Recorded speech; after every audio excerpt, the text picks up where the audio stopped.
state bank of Pakistan ने अपने 55वें सालगिरह के मौके पर 75 रुपए का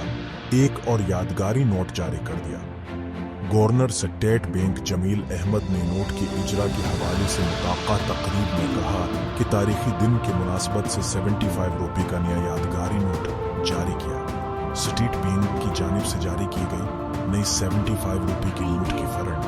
पर कायद आज़म और आक़ब में फातिमा जनाह की तस्वीर मौजूद है, जबकि नोट पर मुतबादिल तवानाई की अहमियत उजागर करने के लिए वंड, मिल और सोलर पैनल बना